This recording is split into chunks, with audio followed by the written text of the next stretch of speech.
Hey there. Tonight, we're drifting back thousands of years, deep into the desert heat of ancient Egypt, a land of gold-covered tombs, towering temples, and gods carved in stone. But this isn't the Egypt of myths and pharaohs you see on postcards.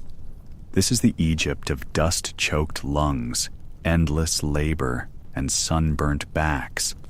Because behind every monument to the gods was a builder who never got to see the inside. So, before you get cozy under that warm blanket, go ahead and like this video and subscribe to the channel. But only if what I do here genuinely helps you wind down at night.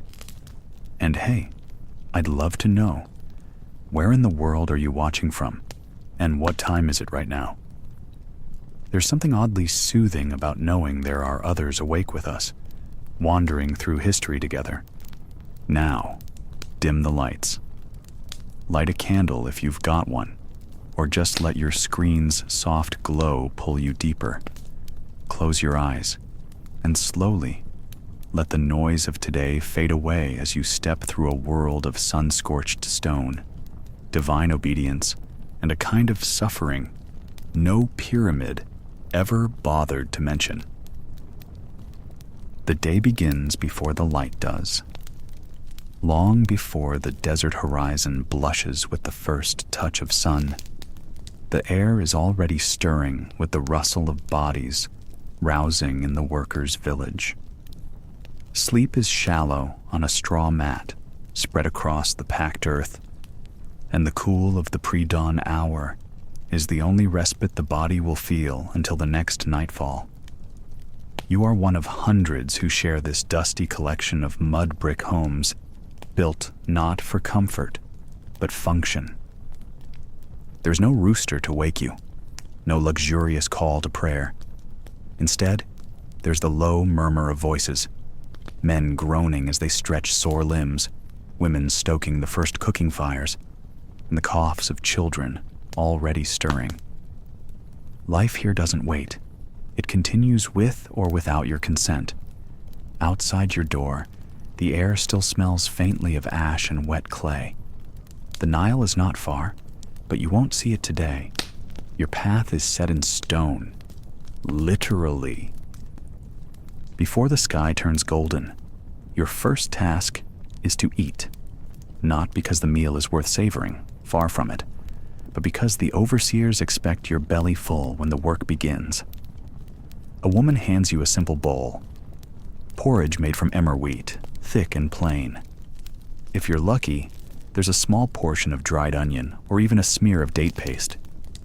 This is the breakfast of the builder. There is no meat, no wine, no celebration, only fuel. Eat quickly. You're not the only one waiting. By the time the first rays of the sun peek over the low hills, casting long shadows across the sand, you and the others have already formed into a line. The stone blocks won't haul themselves. Whether you're building the burial temple of a pharaoh or laying the outer walls of a lesser noble's tomb, your role is the same: to obey, to lift, to endure. The foremen pace like jackals, counting heads, checking attendance. Discipline is strict. The last thing the overseers want is a delay. Time is sacred in these projects. After all, the pharaoh cannot wait forever. You walk, feet wrapped in thin sandals made of papyrus fiber, or leather, if you're fortunate, toward the site. The desert floor crunches beneath you. Sometimes, if your group is stationed near a quarry, the walk is shorter.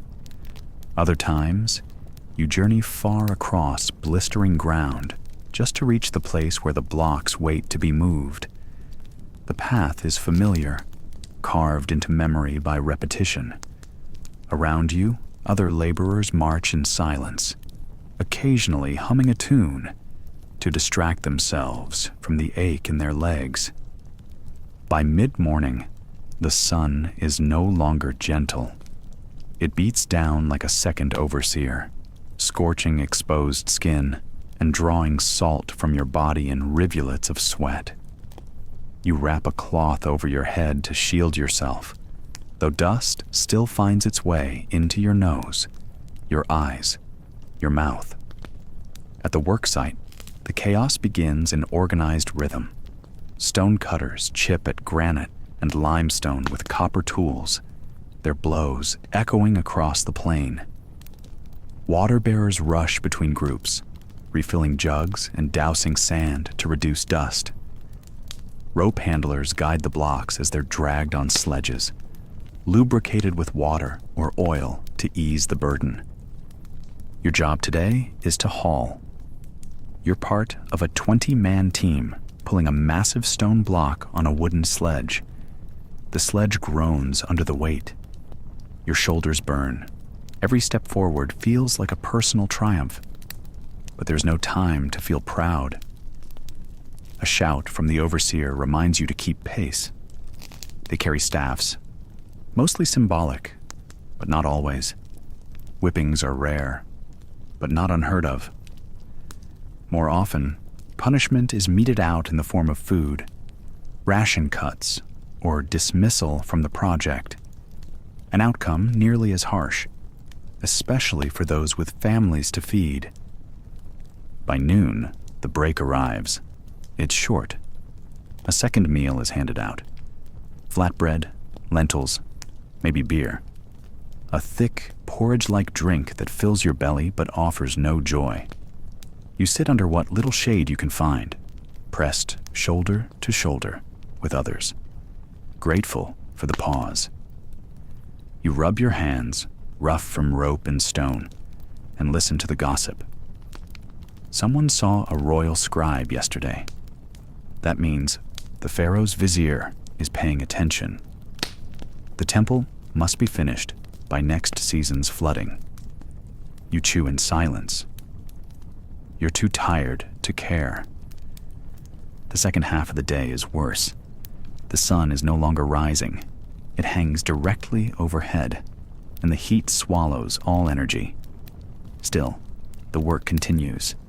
You return to the sledge, or maybe to a scaffolding, lifting baskets of mortar to masons. The platform sways slightly with each footstep. You do not look down. You do not think about what would happen if you slipped. You've seen it before. A man missed his footing last month. They never did find his full body. The foreman said a prayer to Anubis and went back to the schedule. The afternoon drags on. You don't count the hours. You count the blisters, the sunburns, the aching joints. Eventually, as Ra dips low in the sky and the long shadows return, the overseers give the signal to stop. You drop your tools, or the ropes, or the buckets of plaster. You do not cheer. You simply begin the walk home. Evening is the most human part of the day. Back in the village, you wash with water hauled from the well, if there's any left. You eat again, this time more slowly, surrounded by others with the same hollow look in their eyes. Someone plays a reed flute. A child laughs. A woman sings a prayer for protection.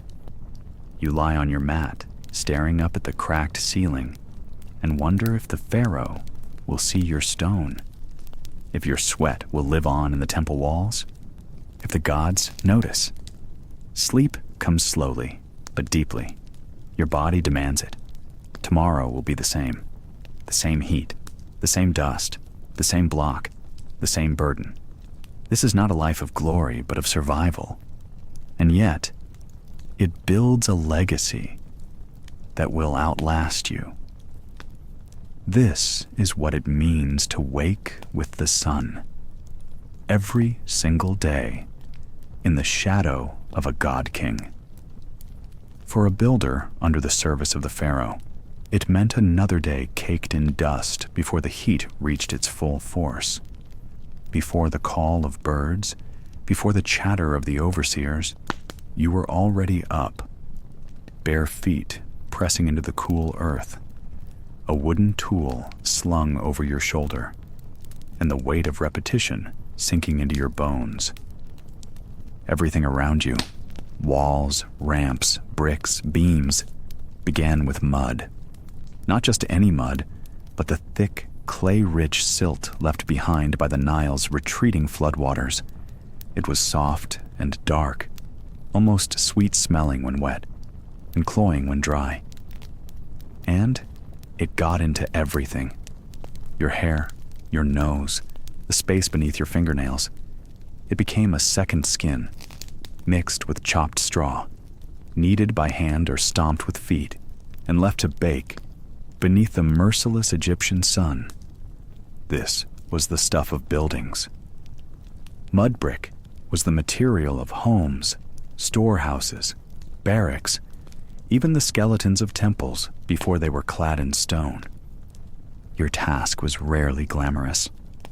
Haul the baskets, stomp the straw, carry the half-dried bricks to curing beds. Repeat. It was simple in theory, but exhausting in reality. The mud clung and dragged at your limbs. The sun beat down on the back of your neck. There were flies, always flies, and the sour stink of sun-baked sludge. Some workers wrapped their feet in linen or leather scraps to avoid the blisters, but most didn't bother. Blisters came anyway. The rhythm of the day was ruled by labor. Overseers shouted in short, sharp commands. You worked in gangs, rows of bodies moving like the limbs of a single beast. There was no individual recognition. One man mixed while another carried. One shaped while another stacked. You were a cog in a living machine, measured not by your name, but by your output. And should that output fall, there were lashes waiting to encourage you to do better. Stonework was worse. Granite, limestone, alabaster. These were the materials of the Pharaoh's dreams, imported from faraway quarries, heavy as sin, and about as forgiving as the desert. The quarrymen carved the blocks with primitive copper chisels, pounding stones and wooden wedges soaked in water to crack them apart. Then came your part: transport. Imagine dragging several tons of quarried stone across the desert using ropes, wooden sledges, and sheer willpower. Sometimes you were lucky and had rollers to ease the burden. Sometimes you greased the sand with water or oil to reduce friction. Mostly, you just pulled and prayed you didn't lose your footing.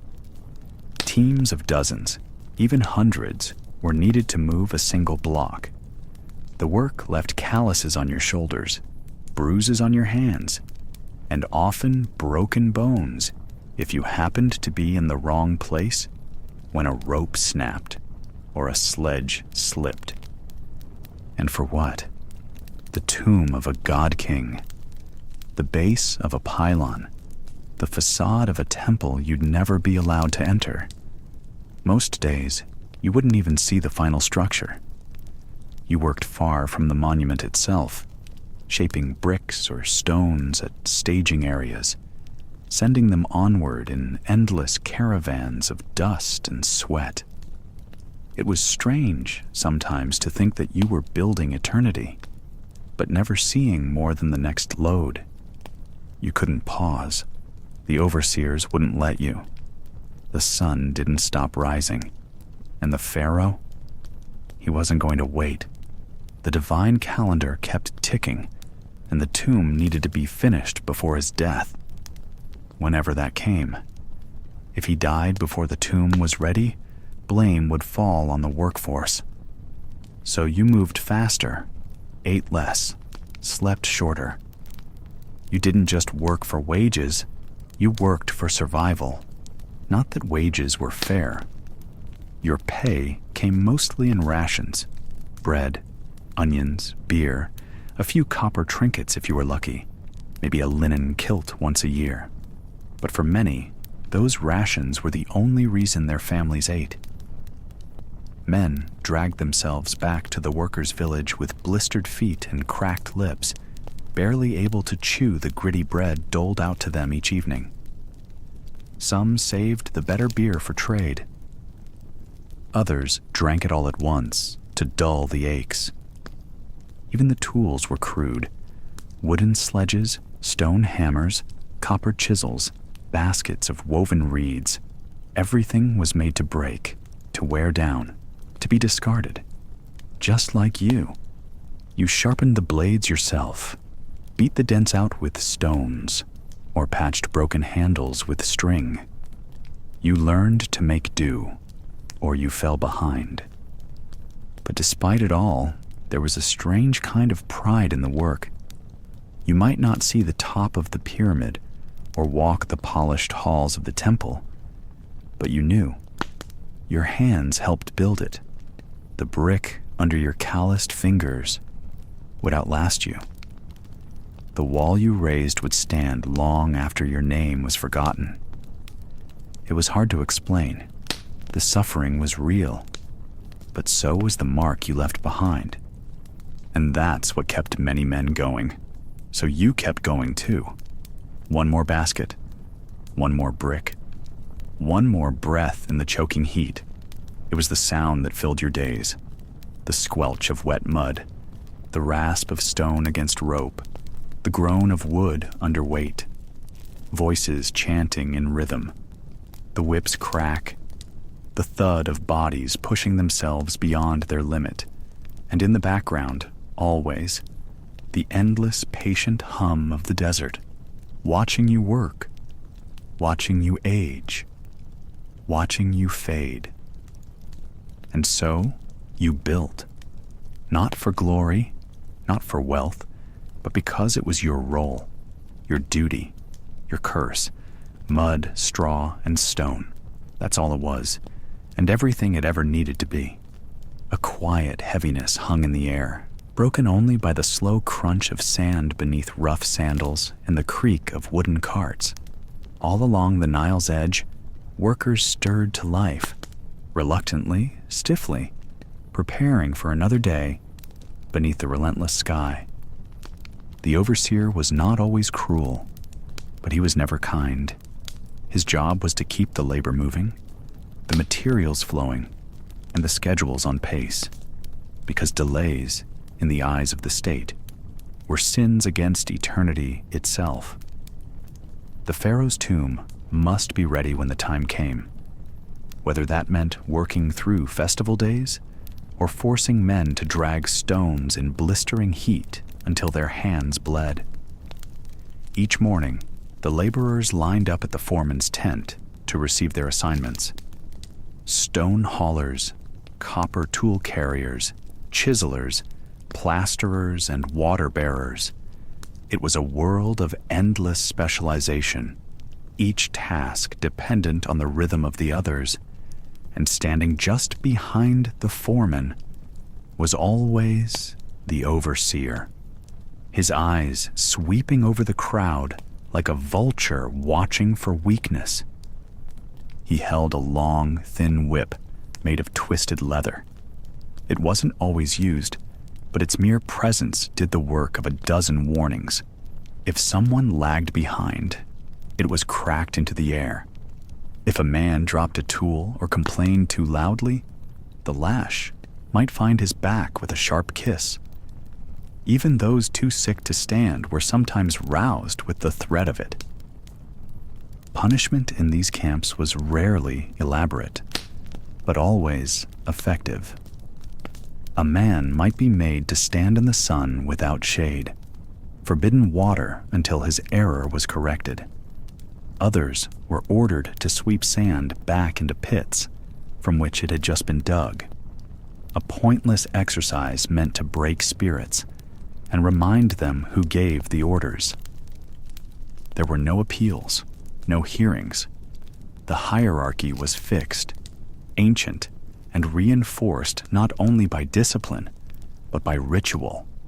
The overseers answered to scribes, who reported to priests, who answered only to the royal architects and the divine will of the Pharaoh.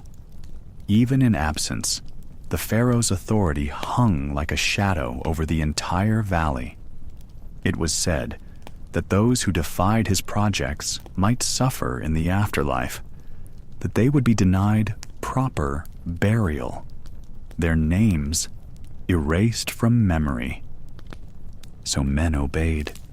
They carved stone in silence, their mouths dry and shoulders aching. They carried baskets of rubble up steep ramps, cursing the gods beneath their breath but never out loud. They endured the overseer's voice barking across the quarry like thunder and prayed they wouldn't be singled out that day. Yet, strangely, this brutal order also brought a strange kind of pride. For many of these workers, serving on the Pharaoh's tomb, even under such harsh conditions, was still a way to be remembered. Their names might be scrawled in red ink by a scribe on a broken shard of pottery. Their efforts, invisible to history, would still lie beneath the stones of something eternal. Still, that thought did little to ease the sting of the lash. Some days were worse than others. When delivery caravans were delayed, or a sandstorm buried half the site in dust, tempers ran high. The overseer's whip snapped more often then. Men were punished for things beyond their control: slow oxen, blunted tools, accidents caused by fatigue. Complaints might be met with exile from the work gangs, which often meant starvation. The overseer didn't need to kill anyone. All he had to do was withhold a daily ration. Not all overseers were heartless. Some of them had once been laborers themselves, and there were days, rare ones, when a soft word or a knowing glance showed that they understood the weight of the sun and the pain in a man's back. But they, too, were watched. A lazy overseer risked far worse punishment than any worker below him. The hierarchy punished weakness at every level. When the sun reached its zenith and the sky turned white with heat, there was sometimes a pause. Workers huddled in whatever scraps of shade they could find, beneath scaffolding, behind half-shaped pillars, and chewed on onions or drank from water skins shared between calloused hands. The overseer did not eat with them. He stood apart, always watching, as if afraid the entire project might collapse the moment he looked away. By evening, the site fell silent again. The whip no longer cracked, the dust no longer rose. Workers limped back to their villages or camps, their muscles twitching from exhaustion, their minds dull from repetition and fear. The overseer walked the site alone sometimes then, inspecting the stonework, noting delays, planning the next day's punishments. He didn't think of himself as cruel. He was, in his mind, part of the machine, one cog among many, moving toward something sacred. The builders slept with dust in their noses and sand in their hair, knowing the same rhythm would begin again at dawn. The sun would rise, the foreman would bark, the overseer would appear, whip in hand, and history would continue its slow march forward.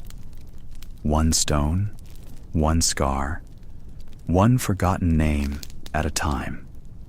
Before the day's labor began, there was bread. Not soft or fresh, not even especially nourishing. Just something to fill the belly and keep the hands from trembling before the first limestone block was hauled into place. The bread was coarse, baked with barley and emmer wheat, and often so gritty with sand from the grinding stones that it wore down the teeth of even the youngest men. Chewing was laborious. The crust cracked like pottery, and inside, the bread carried the faint, earthy taste of ash and grain left too long in the sun.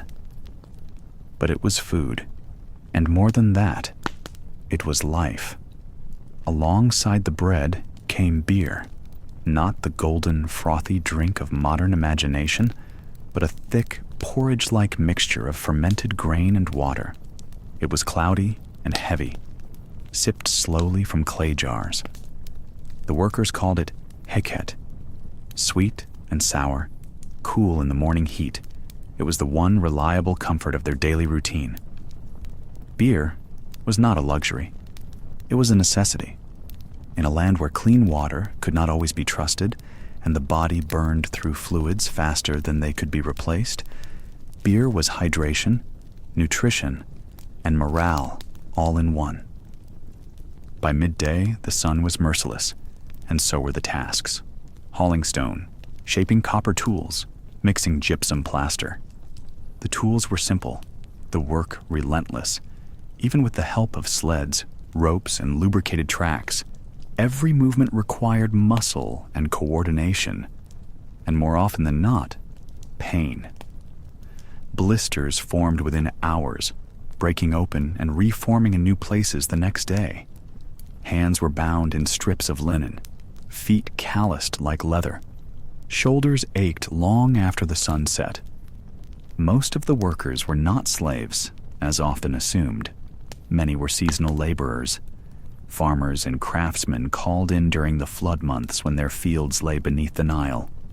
Others were permanent crews, skilled artisans, quarrymen, and stone haulers who had long since accepted the dusty rhythms of pharaonic construction as their lot in life. They were not chained, but their freedom was narrow. They could not wander far. They could not refuse orders. They could not rest unless told. Their food was rationed daily. If you worked, you ate. A man might receive his portion of bread, beer, dried onions, and a bit of fish or lentils on a good day. On festival days or during royal visits, there might be a treat, dates, or perhaps a cut of meat. But such things were rare and quickly devoured. Most days ended as they began, with sand in your mouth, sweat on your brow, and a half-full belly rumbling beneath linen cloth. Still, there were small pleasures. Laughter shared over a crude joke scratched into a wall with charcoal. The quiet hum of a reed flute in the evening, played by someone with more calluses than fingers. The murmur of voices praying to the gods, not for riches or glory, but for shade, for rain, for a painless night's sleep. Some men carved little figures from leftover stone, cats, hippos, dancing girls. Others told stories of past kings and builders, adding flair with each telling. They dreamed, quietly and sometimes aloud, of land after their service, of retirement along the Nile, of living long enough to see their grandchildren free from calloused hands. Their bodies bore the record of their labor. X-rays of ancient remains show worn joints, compressed spines, fractured ribs that had mended poorly. But in death, these workers were not always forgotten. Tombs of high officials often included painted scenes of their laborers. Small figures, yes, but immortalized in color. Sometimes, the state provided burial goods or offered a ceremonial funeral for crews that died on the job. And in the workers' village of Deir el-Medina, further south, graffiti and ostraca have preserved the voices of builders who named themselves, who cursed their overseers, who boasted of how many stones they could lift. Yet, the daily struggle remained. For all the glory written in temple walls, for all the hymns praising Pharaoh and the afterlife, the world of the builder was stubbornly physical.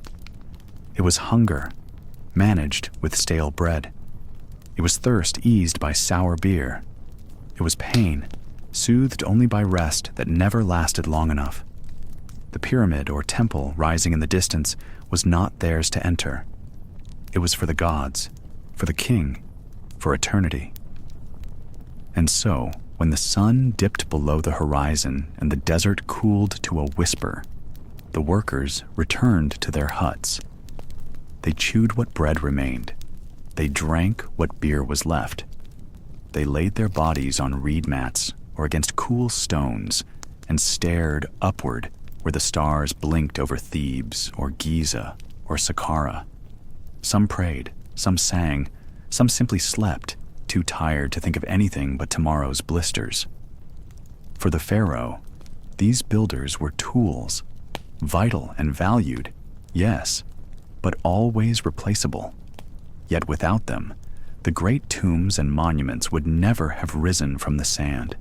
Their lives were buried in every stone, their sweat dried in the mortar, their stories whispered beneath every block of carved limestone. Bread, beer, and blisters. That was the daily trinity of a pharaoh's builder. Not gold or praise or even comfort, but the bare essentials of survival, served one exhausting day at a time. And somehow, they endured. The sun rose over the eastern cliffs of Aswan with the same cruel indifference it always did. In this part of Egypt, the morning light was not soft or golden. It was already hot by the time the first quarrymen stirred. The pink light spilling over the granite hills was no promise of warmth. It was a warning. Another long day was beginning in the quarries, and it wouldn't end until the shadows stretched long across stone and bone. The quarry was never quiet. Even before the overseers barked orders or the mallets struck the rock, there was a kind of hum, a deep, patient groaning from the earth itself. The granite here at Aswan and the limestone, hauled from Tura, farther north, had been carved and hacked for generations. Pharaohs came and went. Gods changed names. But the stone remained. The men who cut it, however, did not. Most quarry workers were not slaves in the legal sense. They were laborers conscripted by the state, perhaps for a season, perhaps longer. Some were criminals condemned to labor as punishment. Others were just poor farmers trying to fulfill their corvée, those mandatory work taxes that Egypt's bureaucracy demanded. In exchange, they received rations of bread and beer, and sometimes a place to sleep among the rocks. But those provisions didn't make the job any less brutal. A man could be free on paper and still die a prisoner of the dust. By mid-morning, the heat was already thick enough to make the breath catch. There was no shade in the quarry, only cliffs and gravel and sharp, broken debris. Men worked in teams. Some swung copper chisels into pre-cut lines. Others poured water into cracks to make the stone split. There were no breaks unless ordered, and the copper tools dulled quickly. They had to be sharpened again and again, or the workers risked hitting stone with nothing but a blunt edge and blind hope. The real killers were not always visible. The dust from the quarry walls, the fine powder of crushed limestone or powdered granite, filled every crevice of the nose and throat. Workers tied cloth around their mouths, but it did little to keep the choking dryness at bay. Inhaling that dust day after day did something slow and cruel to the lungs. Breathing became strained. Sleep was broken by coughing. And there were no healers here, no temples to offer incense for lung-sick men. Accidents, of course, were common. A misjudged swing could break fingers or crack a skull. Rockfalls were sudden and fatal. Sometimes entire ledges gave way, burying men beneath tons of stone. Their bodies were rarely recovered. The quarry just swallowed them up, as if claiming back what was stolen. The worst part was that most of the men here knew they were only the beginning of something greater. They didn't build temples or tombs. They extracted the raw flesh that others would shape. Still, their names were never recorded. Their hands touched the first stone that would line a god-king's tomb, and yet they were forgotten the moment they fell. At midday, the sun was directly overhead, and the heat was nearly unbearable. Even the air shimmered. A few men rested in shallow crevices cut into the cliffside, barely enough to sit, let alone stretch, but they were better than nothing. Their food came in linen-wrapped parcels, flat bread, sometimes tough with grit, and a small vessel of beer so watery it barely tasted like grain. Yet the beer was sacred here, not for pleasure, but for survival. It was safer than water, and it gave just enough strength to keep going. The overseers carried whips, but they rarely needed to use them. The threat was enough. Everyone knew that if you collapsed from exhaustion, you would not be treated.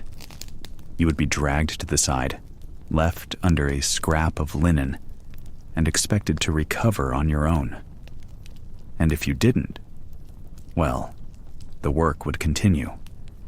Stone had no sympathy for the weak. But even in this harsh place, there were rituals.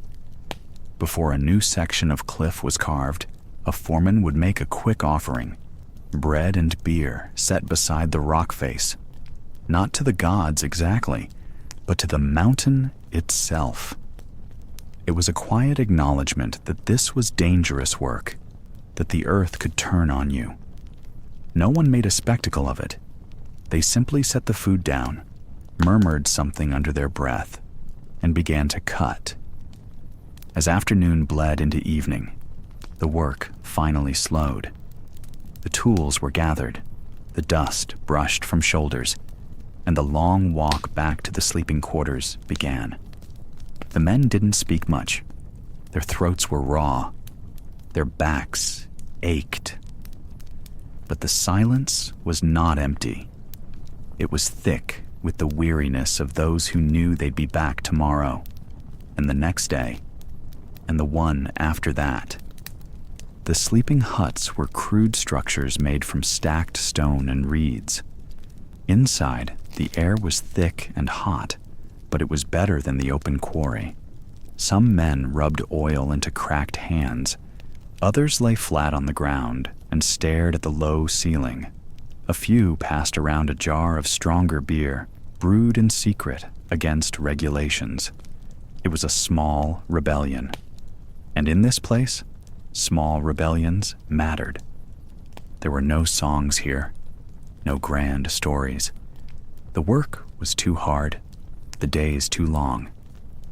But sometimes, when the night wind blew down from the cliffs and cooled the stones, a man might remember the temple he once saw in Thebes, the white stone walls, the towering pylons.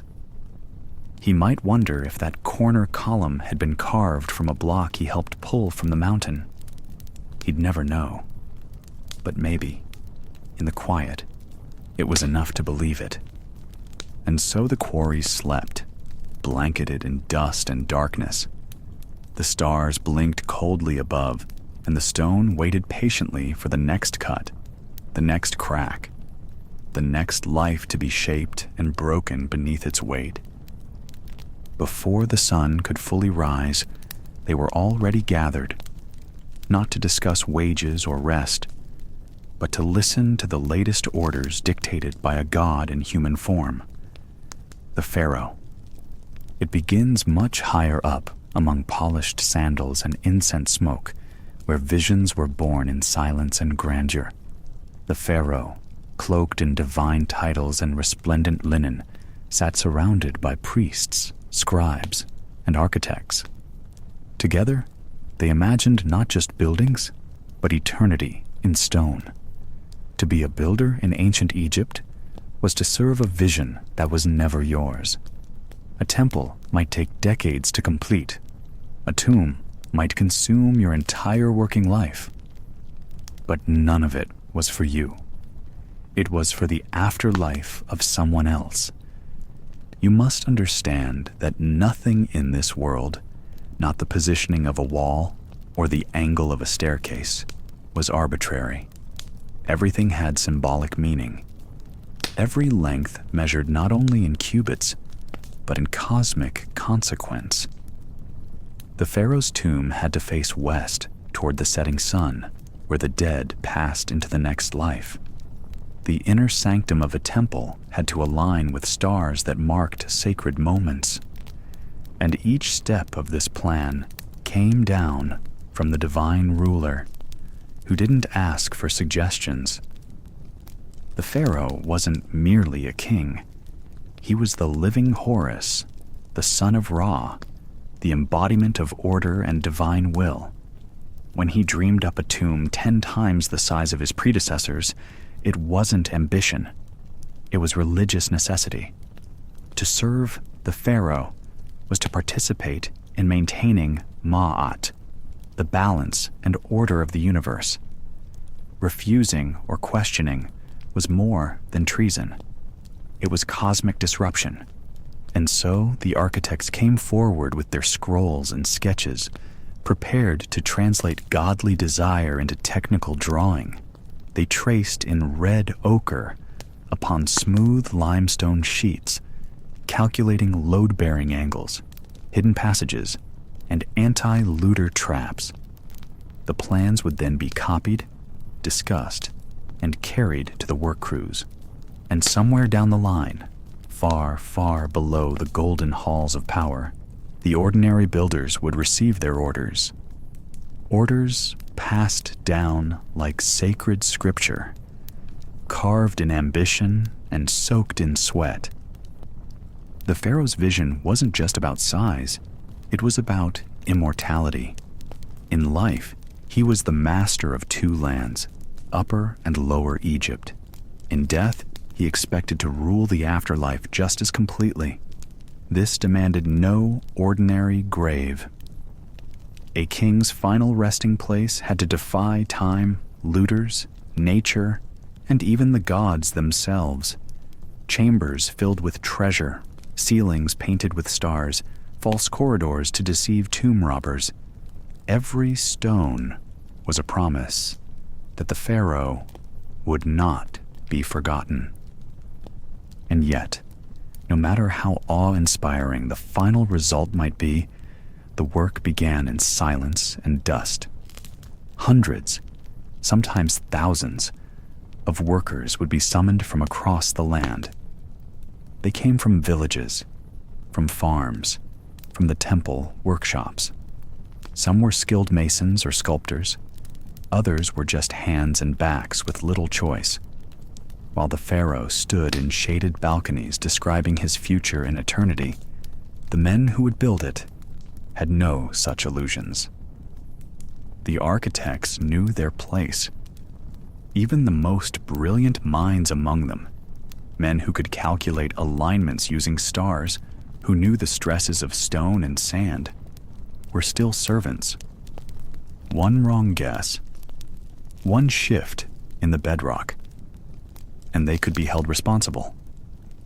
The pharaoh's vision had no tolerance for failure. And if the divine ruler changed his mind, so be it. If a temple had to be realigned because a priest interpreted a dream differently, then all the labor already done had to be undone. No explanations, no debates. Just start again. Consider Karnak, the largest temple complex ever built. It wasn't constructed in a few years. It took generations. Each pharaoh who added to it believed himself the true heir of the gods, the one worthy of adding new columns, greater statues, longer processional paths. Each phase meant more labor, more quarrying, more hands blistered and backs bent.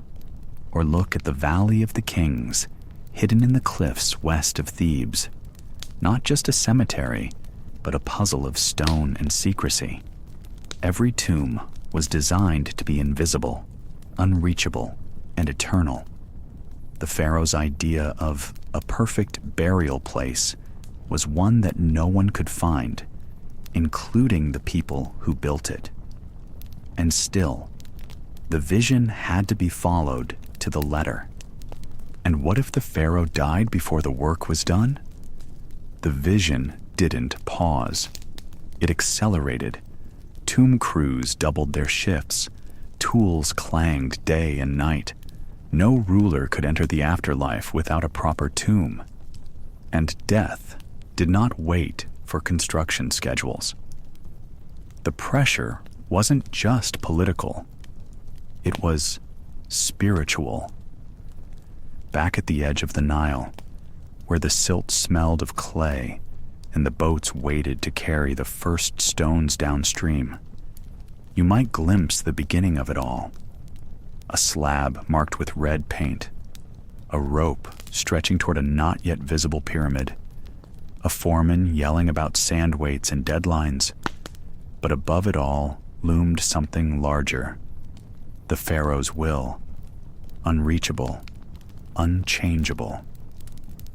And so, the vision was not simply blueprints and bricks. It was a statement, a challenge to death, a monument to divine ego. And for the men tasked with making it real, it was a life's work in someone else's name. It might crush them. It might outlast them. But it would never belong to them. And that, in the end, was the tragedy of the builder, to carve eternity with bare hands, while remaining anonymous in the shadow of a god. Another day beneath the Egyptian sky, and at the heart of it all, there was the stone. Massive blocks of limestone, sandstone, and granite, pulled from the bones of the earth, waiting to become something greater than themselves. Temples, tombs, monuments meant to last an eternity. And yet, they would be shaped with the humblest of tools: copper chisels, dolerite pounders, wooden sledges, and sweat. So much sweat. The men who carved Egypt's legacy did so with fingers blistered by copper. The tools were simple, almost primitive by modern standards, but in their hands, they became instruments of devotion and duty. Copper, soft, pliable, and dulls quickly under pressure, was never ideal. Yet it was what they had. Bronze, the stronger alloy, was rare and precious, often reserved for the blades of warriors and the ornaments of the elite. So the workers, those who dug, who carved, who smoothed block after block of stone, did so with copper. To shape a single stone required patience more than strength. A builder would strike again and again at a line traced onto the surface, guided by nothing more than a rope and straight edge. The sound was unchanging. A hollow clink, the metallic sigh of copper giving itself away with each blow. The chisel dulled quickly. It had to be removed, reheated, hammered thin again on a small anvil, then returned to the hand that wielded it. It was a cycle of wear and repair, like the lives of the men themselves. Exhausted, restored, exhausted again. And then there were the pounders, heavy round stones made of dolerite, dark, volcanic, unyielding. These were not elegant tools. They required no finesse. A man would stand over a rock and raise the pounder high, then bring it crashing down in an effort to chip, crack, or shatter. The work was backbreaking, with no subtlety, just the sheer force of repetition. It wasn't unusual for a builder's arms to ache for days, for his hands to tremble from the vibrations. Dolerite lasted far longer than copper, but it didn't shape. It broke. Sledges came next. Once the stones had been cut and roughly formed, they needed moving. There were no wheels yet, not for jobs like this. Instead, the blocks were dragged across the sand on heavy wooden sledges. Hundreds of men might be assigned to pull a single stone, heaving together in slow coordination, while a supervisor barked at them to keep time. The Egyptians, masters of adaptation, learned to pour water over the sand ahead of the sledge to reduce friction. It helped, a little, but the real force was still human. The lash was never far. Overseers, often officials of the state or soldiers from the Pharaoh's ranks, watched carefully. Time was precious. Deadlines mattered, especially if the tomb was for a pharaoh already ill, already fading. The gods must be honored before breath leaves the body. Delay was not an option. And so, the work continued even as backs bent and muscles tore and feet blistered in the heat. Water was given, but sparingly. Food came at fixed times. Bread, onions, maybe a bit of fish if luck smiled. There were other tools too. Simple plumb bobs for checking vertical lines. Straight edges carved from acacia wood. Ropes carefully measured in royal cubits, used to trace long straight lines or form perfect right angles. For leveling surfaces, they used A-shaped frames with hanging plumb lines. Primitive, yes, but accurate enough to align structures that still stand millennia later. These builders were not fools. They understood balance, proportion, alignment. They just had to achieve it without luxury. The tools broke often. Replacements were hard to come by. Everything had to be made by hand, by blacksmiths who worked in the same heat, with the same rush, under the same pressure. When a chisel broke, it might mean hours of delay, and time was money, or at least favor with the foreman. A man who fell behind could lose his work slot, and with it, his rations. There were no unions, no appeals. If your hands failed, so did your livelihood. Night offered little rest. Tools had to be cleaned, repaired, stored properly in wooden crates or simple baskets. Work resumed before dawn. The stars might still be out when the first hammer fell against stone. The only pause came during the highest heat of the day, when even the gods seemed to retreat from the world. But it was short. The sun dipped, and the pounding resumed. Some tools carried symbolic weight. The plumb line, for example, was linked with Ma'at, the goddess of truth and cosmic order. To build straight, to measure correctly, was not just a sign of good work, it was an act of spiritual balance. A crooked wall was not just poor form, it was disrespectful to the order of the universe. The workers might not have spoken it aloud, but they knew. The tools were sacred because the work was sacred, even if it hurt, even if they suffered. At the end of the day, the stone sat just a little closer to completion. A corner smoothed, a surface aligned, a face chiseled down to size. And though the tools were crude, the results were extraordinary. Even today, you can run your hands along the blocks of pyramids and temples and feel the invisible fingerprints of those who shaped them.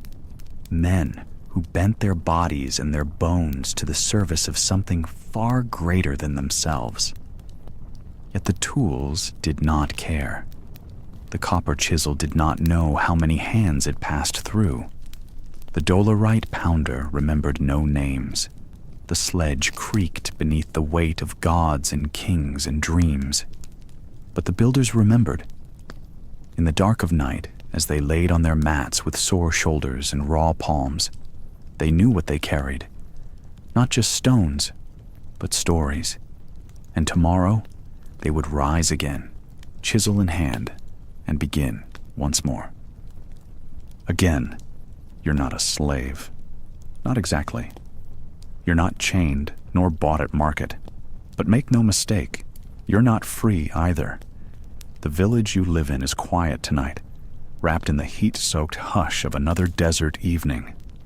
The sun has just slipped behind the cliffs near the Valley of the Kings, and for a moment, everything is still. The thin air cools slightly, the limestone dust settles, and the sound of hammering, shouting, and dragging stones finally dies down for the day. This is Deir el Medina, a village built by the state for workers like you, men trusted with building the eternal homes of pharaohs. It's surrounded by a wall, not to keep anything out, but to keep you in. Life here is tight, rigid, and repetitive.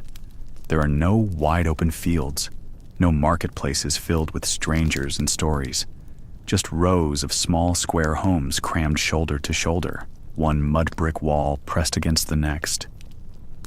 Privacy doesn't exist. You hear every cough from the neighbor's child, every whispered argument through the walls. You're always close, but never alone. In the center of the village is the foreman's house. He doesn't build like you. His hands are clean, and his job is to count the tools and count you. Every day begins with a roll call, and every day ends with it too. If you're sick, you'd better still stand.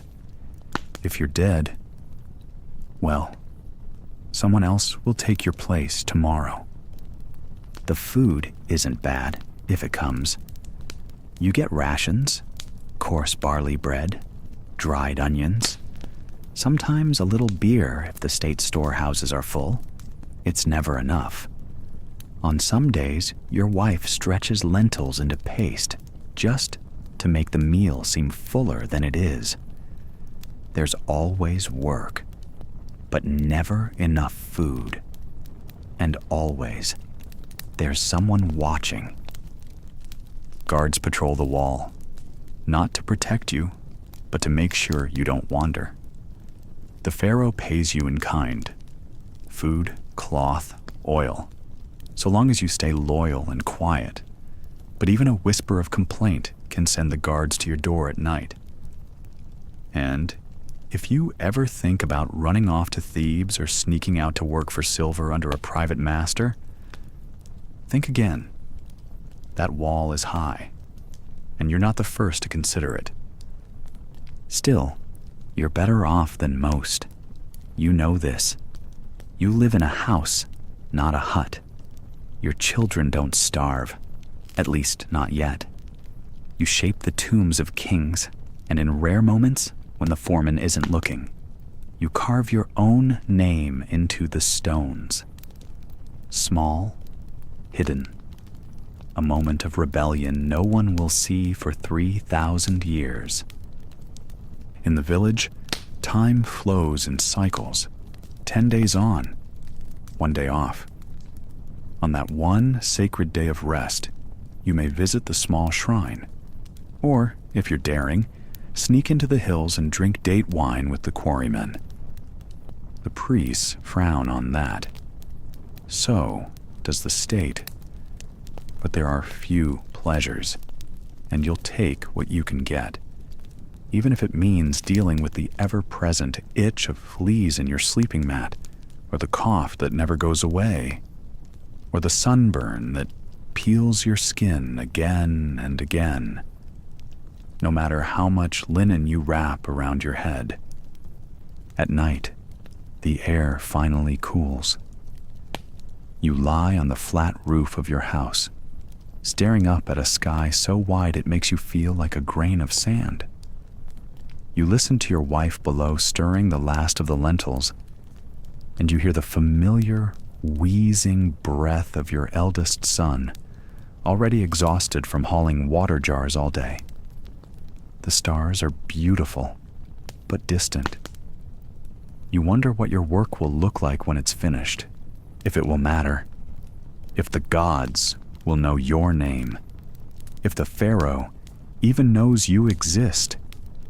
Then there are rumors, always rumors, that one of the stonecutters was caught stealing bronze chisels, that a painter secretly drew his own face inside a tomb, tucked into the wings of a falcon god. That someone tried to bribe the guard to slip away one night and vanished forever.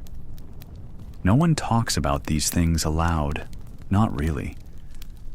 But everyone hears. On some nights, the silence breaks. A baby cries, a drunk shouts, a neighbor prays too loudly. And once, just once, a body was found near the wall. No one asked questions, no one gave answers. The foreman said nothing. And the work continued the next day. You're not a slave, not exactly. But you serve. The Pharaoh lives in golden palaces, drifting in and out of his perfumed gardens while priests chant his praises. You live behind a mud brick wall, carving eternity out of stone, knowing it will never belong to you. Still, you build. Every day, you carve prayers for someone else's soul. You paint stars on the ceiling of a tomb you'll never lie in. You raise pillars to gods who never hear your voice. And when the chisel slips and blood mixes with limestone, you wipe it away and keep going. Because this is your life. Tightly watched, poorly fed, uncelebrated, but still alive. And tonight, as the desert wind whispers through the alley between the houses, and the cool darkness wraps the village in silence, you close your eyes and let your calloused hands rest. The foreman's tally is done. The gates are locked, and until the next sunrise, you are finally, briefly, free.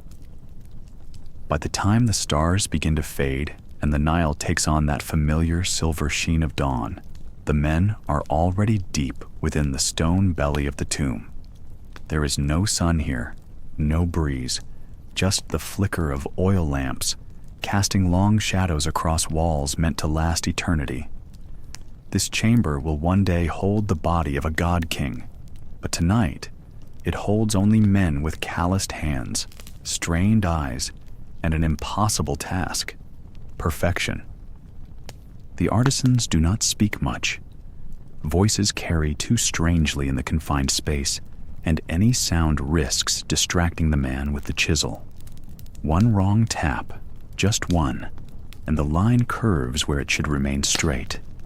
The falcon's wing looks more like a broken reed, and the overseer's stick comes down with no warning. Each wall is a promise that the Pharaoh will live forever, that the gods will know his deeds, that Egypt will not forget. To betray that promise, even by accident, is to risk far more than reprimand. Mistakes are not tolerated here. Not in this chamber, carved into rock, and certainly not in the ceiling where you must lie on wooden scaffolding, staring upward into blackness, your own breath drifting back down into your face as you etch sacred symbols above your head. Many of the workers are artists in the strictest sense. They trained since childhood, drawing in the sand with fingers before ever touching a reed brush. Some come from families of painters and stone carvers, born into a lineage of perfection. But the tomb doesn't care about lineage. The limestone doesn't forgive lineage. Only the last cut matters. When the overseer passes, his footsteps echo with the certainty of judgment. He pauses behind each man, his eyes not on the artist, but on the line work. Is the border straight? Are the hieroglyphs properly spaced? Does the face of the goddess reflect reverence, serenity, divinity? If not, the punishment is swift. It is not enough to be good. You must be exact. The gods themselves are watching after all. But the conditions. The ceilings above are not made for comfort. A man must lie on his back, squeezed between roof and scaffold, elbows awkward, fingers numb from holding tools at impossible angles. Oil lamps hang nearby, but not too close, lest the soot stain the stone. Still, the smoke always finds your throat, always settles in your lungs. After enough years, even the best artist coughs like an old goat, ribs sharp under his tunic. And then there's the silence. Not peaceful silence, oppressive silence. Every small sound, a scrape of stone, a breath caught too loudly, becomes magnified. There's pressure in that silence, a weight heavier than the limestone blocks that form the tomb. It tells you that your work must be worthy of eternity, that even when your body crumbles to dust, someone, some god, some priest, some reborn Pharaoh will study your carvings and judge your soul by the curves of your lines. Of course, not all imperfections are punishable. Some, the gods might forgive, if they're hidden, cleverly masked by a more elegant flourish.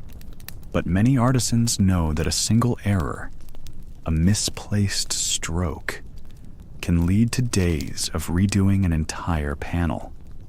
Worse, it can lead to erasure, not just of the image, but of the artist's name, should he be deemed unworthy. That's the cruel irony. While the Pharaoh's name is carved hundreds of times on every surface, the artisan's is barely whispered, and only if he's perfect. It's said that one of the greatest painters once wept when asked to fix a chipped figure on a ceiling, not because it was difficult, but because it had already been perfect, and the patch would never match the flow of the original. He was forced to paint anyway, his tears mixing with the red ochre. Perfection doesn't just live in the lines, it lives in the rhythm of the work. A temple scene must unfold like music. Hieroglyphs dancing in measured cadence, figures arranged in harmony. A badly spaced cartouche throws off everything. A clumsy lotus petal invites suspicion, and if your panel sits next to that of a master, your flaws grow twice as visible. The walls remember. The walls compare. Some workers speak of dreams, not nightmares, but anxious visions where lines slide like snakes off the stone, where gods frown from unfinished faces, and red lines of correction appear like blood. Others simply stop sleeping altogether, working late into the night in the quiet desperation of getting it right before morning. And yet, despite the suffering, many return each season. There's something sacred in it, something unspoken in the knowledge that your hands are shaping the memory of a civilization, that your brush, your chisel, your sweat, all of it is part of the divine machinery that keeps Egypt's heart beating, that without your touch, the Pharaoh's journey through the afterlife might falter. Still, the weight is real. The eye strain, the backaches, the coughs from the dust and smoke, the pressure of holding a chisel against a ceiling and carving by torchlight the names of gods who will never thank you. That is the curse of perfection. To be seen only when flawless, to vanish entirely if not. And when the tomb is finally sealed and the sands reclaim the path, and your work is swallowed in darkness for 1,000 years, who will remember the tremble in your fingers, the hours of silence, the aching spine, the missed meals, and the whispered prayers that the line, just this once, was straight enough? The laborers walked the beaten paths toward the construction sites, an unnatural sight rising from the desert like a giant staircase to the sun. These were not mere structures. They were monuments of ambition, Pharaohs believed their afterlives depended on being remembered, and stone was the only material with memory long enough to echo through millennia. But the irony was bitter. The very men whose sweat and lives were sacrificed to make these tombs eternal would be forgotten as soon as they laid the final block. No names were chiseled into the base of the pyramids for the workers. There were no murals of their toil. The official records mention architects, high priests, and overseers, men of status, but not the lowly laborers. Most builders couldn't write, and no one wrote for them. Their stories, like their bones, crumbled back into the sand. Even those who survived the years of hauling limestone, mixing mortar, and carving stone for hours beneath the blazing Egyptian sun, what became of them? When their hands grew too stiff to lift tools, when their eyes could no longer squint against the glare, they were sent away. Maybe to die quietly, maybe to scrape together some other form of living in a village that had already forgotten their service. There was no retirement, no golden statue in their honor, only silence. And yet, they were not lazy or unloved by their families. Some had been conscripted into this labor by force, others through duty, others still by the weight of debt. Pharaoh's building projects often demanded tens of thousands of workers. For months at a time, laborers were housed in makeshift settlements near the sites, separated from their families, with food rations doled out by strict overseers. A bowl of lentils, a bit of bread, some beer, if it was a lucky day. It was just enough to keep them moving. In rare cases, some scribes left behind notes about illness and injury, workers crippled by falling stones or who died of exhaustion. One ancient papyrus records men asking for time off due to scorpion stings or a sick wife. And you can almost feel the desperation in those little pleas. But these scraps weren't meant to honor the workers. They were administrative footnotes, like receipts. Nothing more. Even when a pharaoh died and the tomb was finished, there was no celebration for the builders, no reward, no feast in their name. The glory was reserved for the king's soul, which was believed to ascend to the heavens thanks to the magnificent tomb his subjects had erected. It was divine magic made possible by human suffering, and yet the gods never whispered their gratitude to the tired hands who laid the stones. When death did come for the builders themselves, there were no pyramids for them, no painted tombs, maybe a shallow grave, maybe nothing. Some were buried near the worksite, their bodies discovered centuries later in unmarked pits. Others were likely laid to rest by their families with the simplest of rites, their memories fading with each passing season of the Nile. Meanwhile, the pharaohs they served have their faces on museum banners and history books. Their gold masks glimmer under perfect lighting, while the builders' bones are brushed off in quiet archaeological digs, seldom named, barely remembered. There is something haunting about the stillness inside these ancient tombs. The halls echo with a silence that has lasted for thousands of years, and it's not the pharaoh's silence that speaks loudest. It's the absence of all those unnamed men who cut the stone, who hauled it up ramps, who chiseled every corner of a monument meant to outlive empires. They are the ghosts in the mortar, the breath in the stone. And yet, history wrote them out. You wonder quietly if any of them were proud. Perhaps a father pointed at the rising pyramid and told his son, "That corner, that one was mine." Perhaps there was a moment, brief and unrecorded, when a worker stood back, and saw what they'd built and smiled, knowing it would last. But pride doesn't keep you warm. It doesn't ease aching joints, and it certainly doesn't replace the names never spoken again.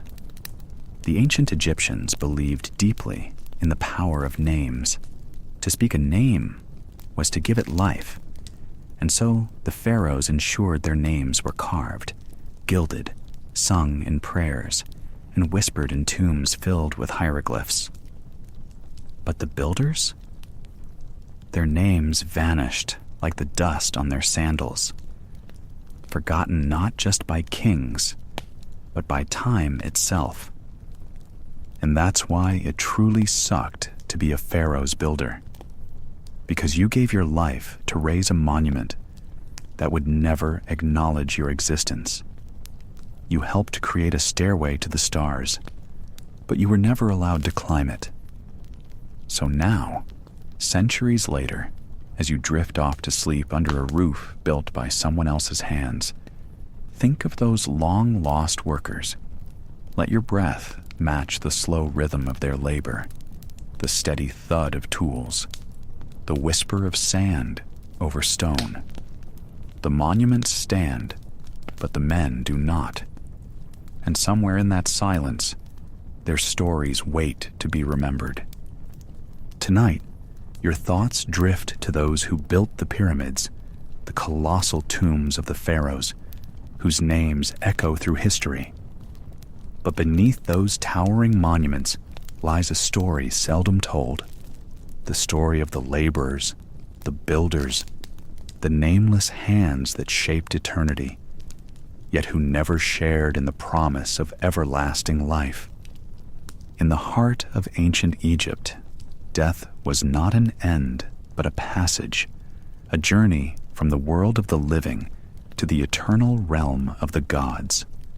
For the pharaohs, those exalted rulers considered divine incarnations on earth, this passage was prepared with painstaking care. Their bodies were embalmed and mummified, preserved with sacred rituals meant to keep their souls alive forever.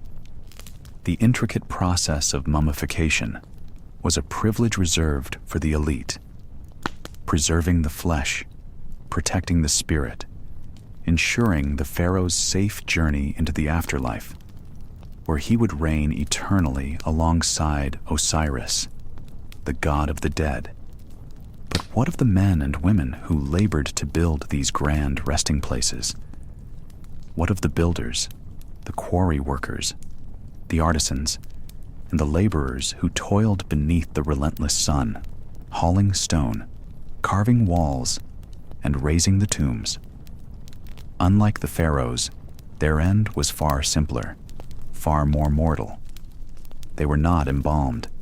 Their bodies were not preserved with resins or wrapped in fine linens. Instead, when they died, they were often left to rest beneath the desert sands, in shallow graves, or sometimes not buried properly at all. Imagine the quiet sadness of that contrast. The pharaoh, wrapped in gold and fine linens, sealed in a tomb adorned with precious stones and paintings that told his story for eternity. Meanwhile, the builder's final resting place was often just a shallow pit, unmarked and forgotten beneath the shifting dunes. Their names, if they had names recorded at all, vanished with the desert winds. This disparity was not merely a matter of wealth or status. It was deeply tied to ancient Egyptian beliefs about the soul and the afterlife. The pharaoh was seen as a god-king, a living Horus on earth, whose soul would become one with the divine. The elaborate mummification rituals, the spells from the Book of the Dead, the offerings left in the tomb, all were intended to preserve this sacred journey. The common laborer, however, was believed to have a simpler, more earthly soul, tied to the land and the physical world. Their afterlife was often imagined differently, less grand, less eternal. It's tempting to think that these workers resented this inequality, but the truth is more complicated. Life in ancient Egypt was structured rigidly by social class and religion, and each person had a role that fitted into the cosmic order, known as Ma'at. The builders may have accepted their place in this hierarchy because it was woven into their understanding of the universe. Yet, this acceptance does not erase the stark reality. These were people who spent their days shaping stone to immortalize a king who would outlive them by millennia, while their own bones lay forgotten beneath the sands. Archaeological discoveries in recent decades have shed light on this hidden history. At Deir el-Medina, the village where many tomb builders lived, archaeologists found modest homes, pottery shards, simple tools, and evidence of hard lives. Here and there, small graves were uncovered, unadorned and humble, sometimes with simple offerings like a pot of beer or bread, but nothing like the wealth of the pharaoh's burial chamber. Even in death, the builders were denied the eternal grandeur that their labor created for others. Yet, traces of their lives persist in the faint graffiti they left inside tombs. Short prayers, personal notes, even jokes scratched into stone.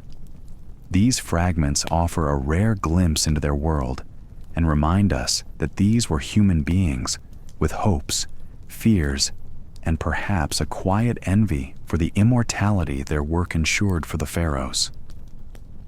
It's worth imagining what that envy might have felt like. The desire not just to build a monument, but to be remembered in some way beyond the ephemeral life of a single generation.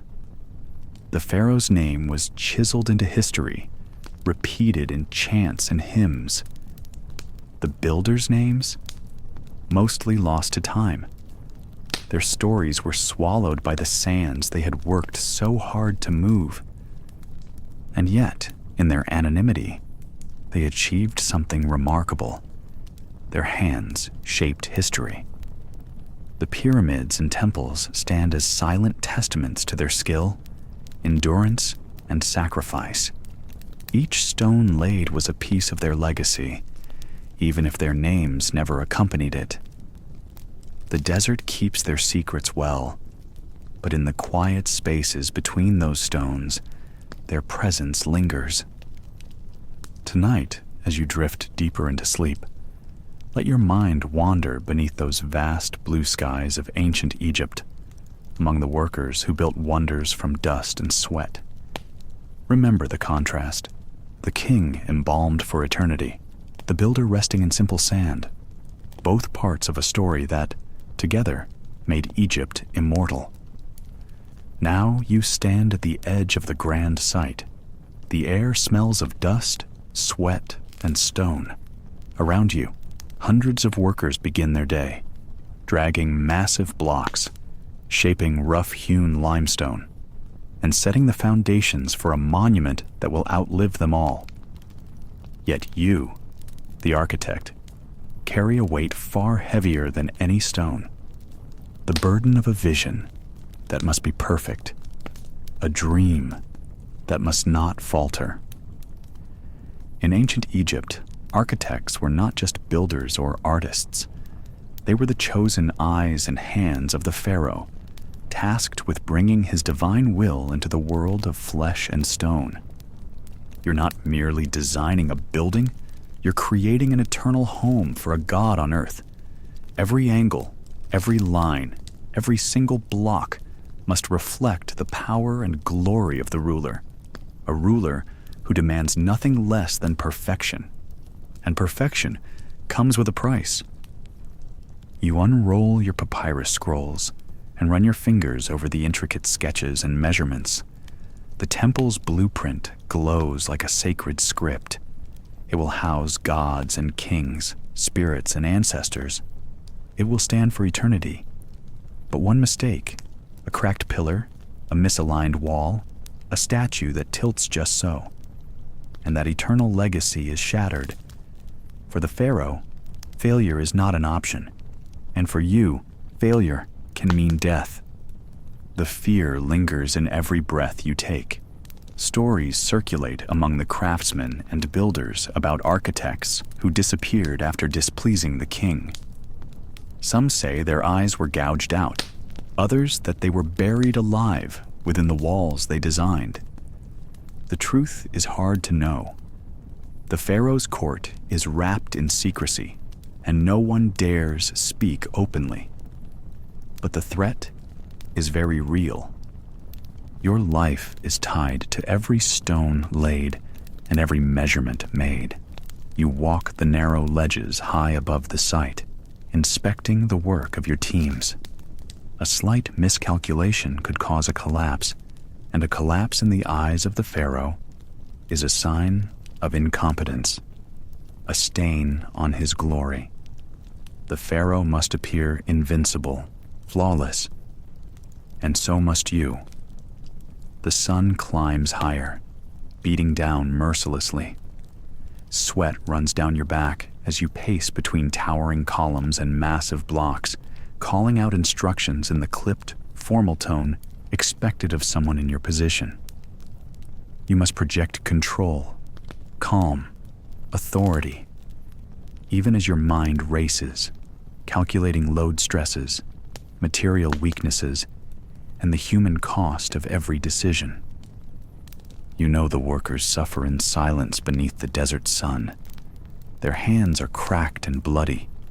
Their bodies ache from carrying stones heavier than any man should lift. But the Pharaoh cares little for their pain. The monument must rise, no matter the cost. You are the bridge between dream and reality, between God and mortal. Yet you are also the scapegoat waiting in the wings if anything goes wrong. The royal scribes remind you constantly. The Pharaoh's will is law. The architect's duty is to fulfill it without question. Failure is betrayal, and betrayal is treason. A crack appears in one of the newly raised walls. You freeze, heart pounding. The foreman approaches, sweat dripping from his brow, nervously explaining the cause. A flaw in the stone. A rushed job to meet the Pharaoh's looming deadline. You know what this means.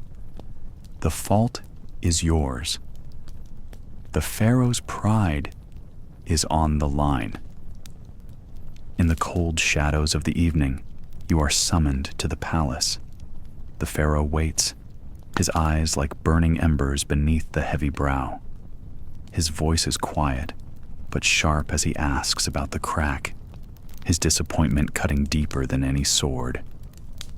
You explain, but you know the words are meaningless. What matters is results. Flawless results. You leave the throne room with a chill settling over your bones. The punishment could be swift. Exile, imprisonment, or worse.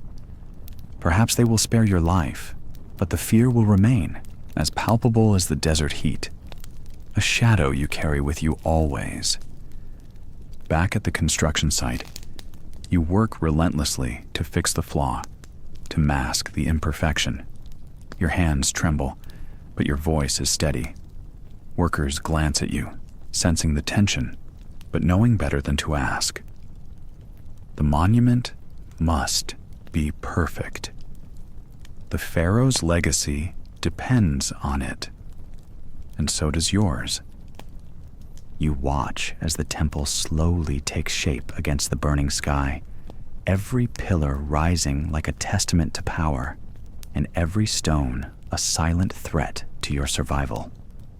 For the architect of a pharaoh's monument, the dream of glory is inseparable from the nightmare of failure.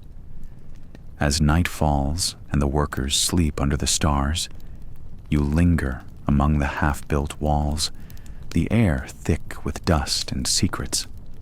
The pharaoh's gods watch silently, and you wonder if they pity you. or if they are simply waiting for your next mistake. In this world, greatness is carved in stone, but survival is measured in fear, and the architect's burden is not just to build, but to live long enough to see the masterpiece finished.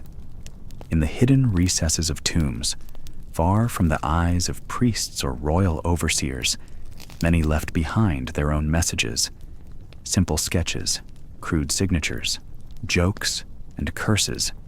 These graffiti weren't meant to decorate the tomb or honor the pharaoh. Instead, they were private expressions, echoes of laughter, frustration, pride, and sometimes despair from those who knew the labor's true cost. Let your mind drift to a shadowed corner where the light barely reaches. Here, a rough sketch of a smiling face or a crude caricature of an overseer might be scratched into the plaster. In another spot, a hastily carved phrase could curse a particularly cruel supervisor, or even the pharaoh himself, words forbidden in the official story, yet etched boldly by hands hungry to speak truth in silence. These hidden marks are like secret letters whispered across millennia. They reveal the worker's feelings: exhaustion, boredom, camaraderie, and rebellion. In a world ruled by silence, where voicing discontent could mean harsh punishment, or worse, graffiti was a quiet rebellion, a way to say, I was here, I suffered, I lived. Imagine the day's work winding down as the laborers retreat into their temporary shelters near the construction site. Some take to carving jokes or insults into the walls, sharing a moment of relief after long hours of toil. Others mark the date or the name of their crew, claiming ownership over a small piece of the tomb. These inscriptions might include surprisingly candid details about their work, revealing aspects of daily life never captured in official texts. One famous example comes from the workers' village of Deir el-Medina, near the Valley of the Kings, where many tomb builders lived. On the walls of their homes and the tombs they built, archaeologists found everything from love poems and prayers for health to sarcastic comments about their rulers and harsh working conditions. These writings remind us that behind the polished grandeur, there were real people with hopes, fears, and frustrations. Some graffiti even served as a kind of communication. When a piece of the tomb's decoration was damaged or incomplete, workers might leave notes for the next crew or record who was responsible. These markings are like early project management tools, hinting at the organized chaos behind these monumental constructions. Close your eyes and picture the rough-hewn stones of the tomb under construction. The midday sun filters through narrow openings, casting long shadows. You hear the rhythm of chisels tapping, the grunt of men hauling heavy blocks, the occasional murmur of whispered conversations. Somewhere hidden, an artist's hand quickly sketches a comic figure, mocking the overseer's pompous stance. Another worker scratches a line of graffiti, invoking protection from the god Bez, hoping for safety from accidents that all too often struck the laborers. In this silent world of stone and sand, these small, rebellious marks become voices of humanity. They remind us that history is not just about kings and gods, but also about the people whose sweat and strength built those legacies. The Pharaoh, God on earth, ruler of all Egypt, was expected to live forever, at least in stone and spirit. His tomb had to be ready. His temple had to be perfect. Every statue, every carving, every polished surface was a sacred promise to house his Ka, his soul, for eternity. But time was never on their side. You can imagine the pressure on the builders. The pharaoh's health might already be fading, rumors whispering through the palace like desert winds. A cough here, a pale cheek there. Word would trickle down from officials. The deadline was close. Finish before he passes. The overseers barked, eyes sharp and unforgiving. And so, the workers moved with a frantic rhythm, muscles aching, bones worn thin. There was no room for rest, no luxury for error. Mistakes meant starting over, and starting over meant falling behind.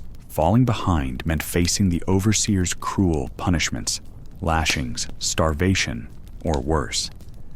The desert had no patience for weakness. The workers' village hummed with tension. You could hear the whispers of fear and exhaustion beneath the shouted orders. Families prayed quietly at dusk, hoping their loved ones would survive the ordeal. The builders were not slaves. Most were skilled craftsmen. Farmers pressed into labor during the inundation season, but for all their talents, they were at the mercy of time and the pharaoh's dying will.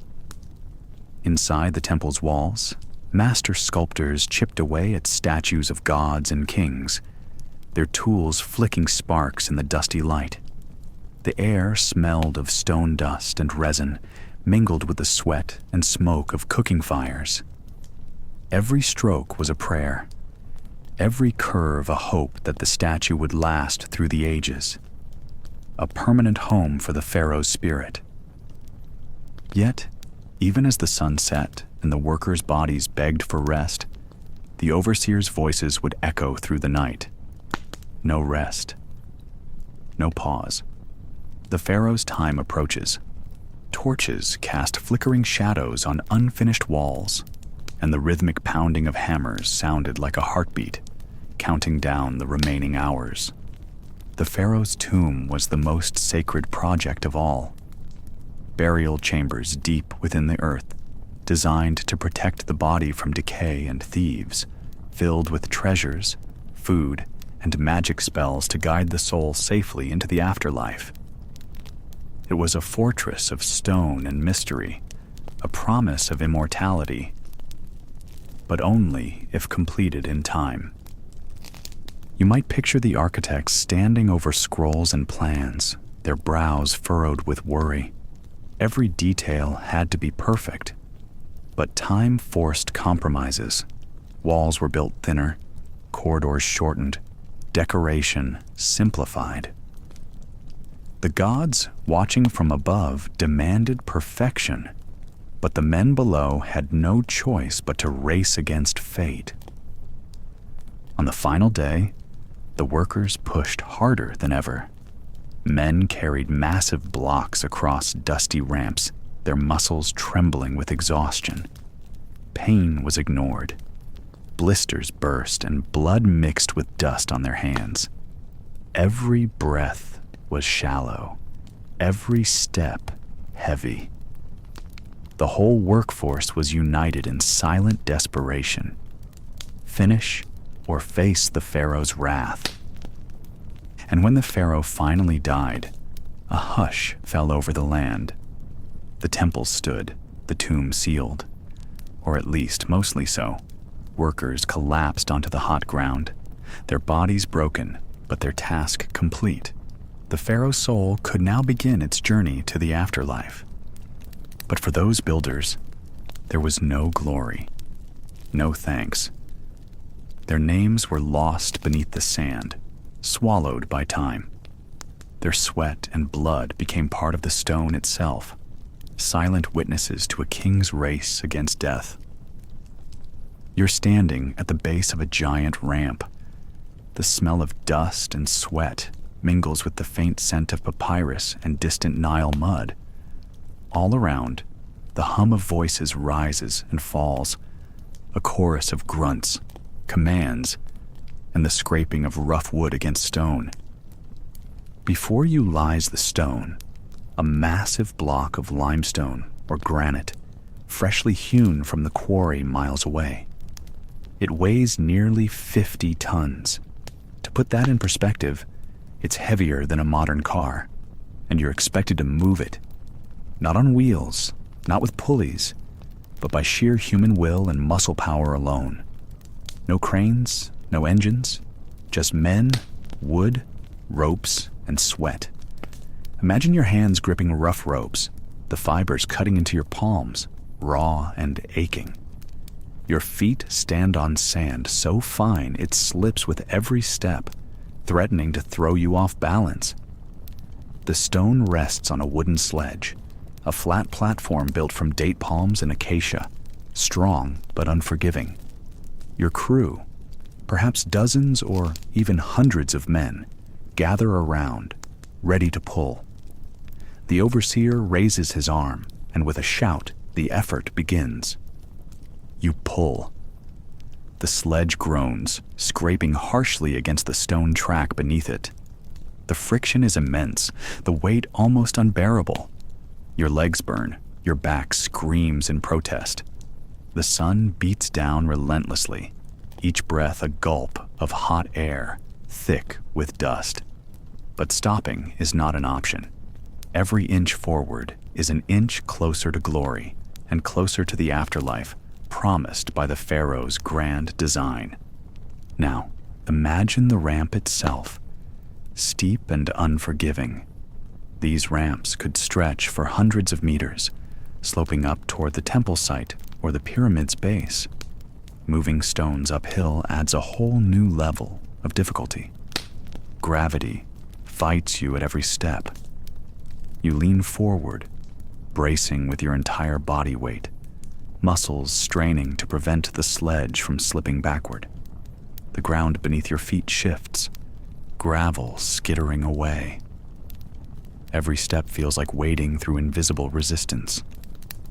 At times, your crew will pour water over the sand in front of the sledge. This might seem strange. Wet sand is heavier and stickier, right? But a dampened surface actually reduces friction, making the stone slide more easily. The ancient Egyptians had no understanding of modern physics, but through hard experience, they learned this trick. Every drop of water wasted is precious, though, in this arid land. So the decision to wet the ramp is never taken lightly. The overseer yells again. More men join the effort. Some keep the ropes taut. Others push from behind, heaving with their shoulders. The noise is a mix of exertion and command, grunts, shouts, and the creak of wood under pressure. Sweat pours down your face, stinging your eyes. Your throat is parched, your muscles trembling but unwilling to quit. And yet, the worst part isn't just the physical pain. It's the relentless monotony. This task could take hours, even days, with little to no rest. The horizon barely shifts as the stone inches its way upward. The sun arcs across the sky, and your body heats and cools in waves. You count nothing but the rhythm of your breaths and the tightening of your grip. Time slows to the crawl. The fear is constant, too. One misstep, a slip of the sledge, a snapped rope, could send that 50-ton block tumbling down, crushing you or your comrades beneath it. There were no safety nets or harnesses here, only the ground, hard and unyielding. Injuries and death were common companions on the path to building immortality. You might wonder, why endure this?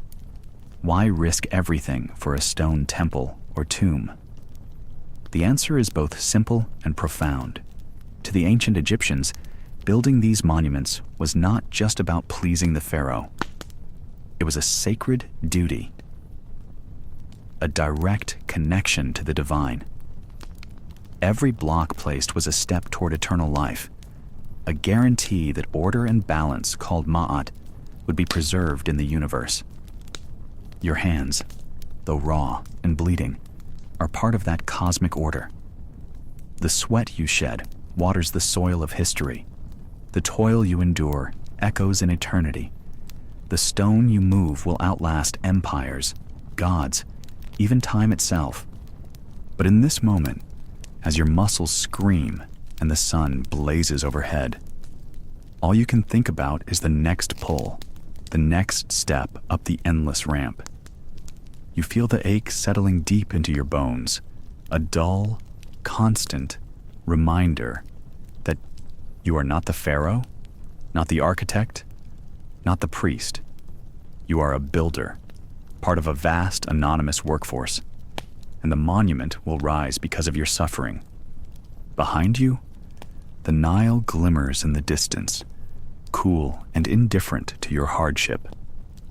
The river's cycle of life and death continues, just as the seasons will bring another flood, another planting, another harvest. Your time here is brief, but the pyramid, or temple, will stand forever. The stone is your legacy, silent and unyielding.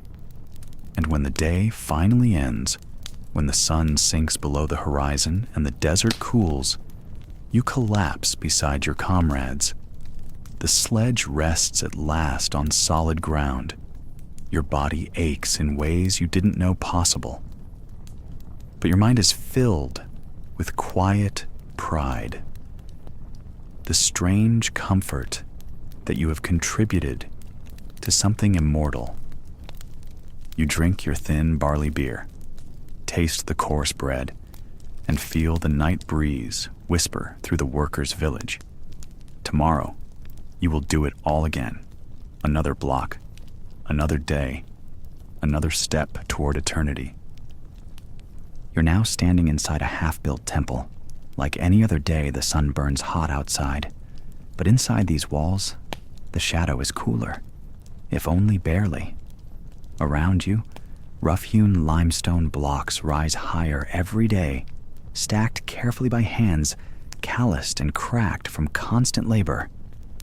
Every day, the monument grows closer to the sky, closer to the gods. The work is endless, backbreaking, but it must be perfect, because perfection is the Pharaoh's command. And if perfection falters, someone will pay. It's not the Pharaoh who pays. He watches from his palace, distant and untouchable, wrapped in fine linen and protected by gold and servants. His name will be carved into stone and remembered long after you are gone. But you, the builder, the laborer, the one who sweats in the dust and drags heavy stones up the ramp, your name will be forgotten, or worse. Today, the temple wall is trembling. A massive stone block has shifted unexpectedly, a hair's breadth from falling. Your heart pounds. You shout warnings, but the chaos is sudden. A deep, echoing crack splits the air, the sound of rock giving way, and then, crash. The block falls, tumbling down with a thunderous boom. Dust explodes, filling your lungs, and screams follow. Someone is trapped beneath the rubble. The foreman rushes over, eyes wide with fear, not for the injured man, but for what this means. The Pharaoh will hear of this failure. The gods may be angry. The monument is sacred, divine even, and failure is a curse. The blame will not fall on fate or the fickle desert winds. No, it will fall on you. In ancient Egypt, the building of temples and tombs was sacred work, but it was also ruthless. Perfection was demanded without mercy. If a wall cracked, a statue broke, or a passage collapsed, the penalty was severe and almost never shared by the rich or powerful. You can imagine the weight of that responsibility on your shoulders, even before the sweat and dust. The anxiety of knowing a single mistake could mean more than just a day of lost work. It could cost your life. There are stories whispered quietly among the workers, stories of men who fell from scaffolds and were left to die, their bodies buried beneath the stones they once carried. Others were beaten by overseers wielding whips or rods, punishment for carelessness that could have been caused by a sudden gust of wind or a misaligned block.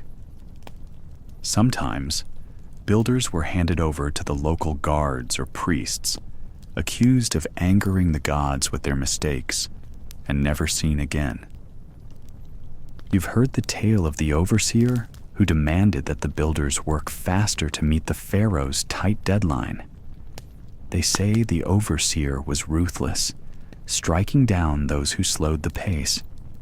But when a wall finally buckled and collapsed one scorching afternoon, the overseer didn't face the Pharaoh's wrath. Instead, a group of tired, aching workers was rounded up and punished for negligence. The truth was no one wanted to admit. Stone is heavy, and human strength is limited. Even the most skilled worker can't stop gravity, or the cracks hidden deep inside the rock. But the Pharaoh's pride could not be bruised. So, when the temple cracked, the blame had to be shifted away from his divine image. The builders became scapegoats, silent sacrifices to maintain the illusion of eternal perfection. Imagine waking each morning with that fear, a dread not just of the heat or the pain, but of the possibility that today might be the day when a misstep, a loose stone, or a tired eye causes disaster. You work carefully, watching every inch of the walls. But sometimes the failures come without warning. And when they do, there is no one to catch you. The walls of the temple hold more than the stories of gods and kings. They hold secrets of despair and broken bodies. In the quiet moments, when the labor pauses and the sun dips low, the builders whisper among themselves, sharing their worries and their hopes for mercy. But mercy is rare in this world. The only constant is the fear of collapse, both of the stones and of those who build them. The statue of the Pharaoh, carved to stand eternally before the gods, is no less dangerous.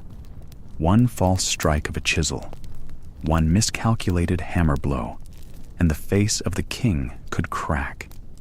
In those moments, the pressure is almost unbearable. The architect's design, the master builder's commands, the laborer's efforts, all depend on flawless execution. But stone is unforgiving, and mistakes are visible for all to see. When a statue is damaged, the wrath descends quickly. You might be accused of negligence, of angering the gods, or simply of being unworthy of the task. Punishments ranged from brutal beatings to forced labor in the quarries, where conditions were even harsher. And if the damage was severe enough, some say the culprit was sacrificed, buried alive beneath the foundations, or drowned in the Nile. It's a terrifying thought, but not uncommon.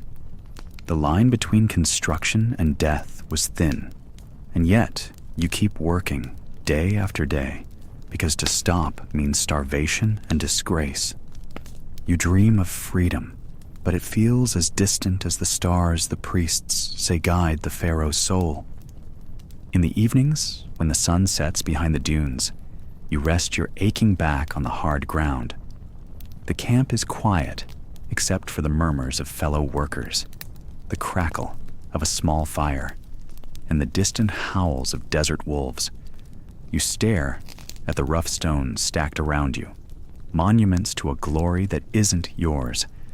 And as you drift into a restless sleep, you know tomorrow brings more stones to move, more walls to build, and the ever-present risk of collapse. So when you think of those great pyramids and magnificent temples, remember the hidden cost. Not just the stones, but the lives buried beneath them. the builders who carried the Pharaoh's dreams on their backs and paid the price when those dreams cracked and fell. It was a world where failure meant blame, and blame often meant death. The work was relentless. These tunnels were dug to be tombs, passageways, secret chambers carved deep into the bedrock. But the stones above were heavy, and the earth itself was always a threat. Sometimes the weight would shift. A wall would crumble. A ceiling would fall.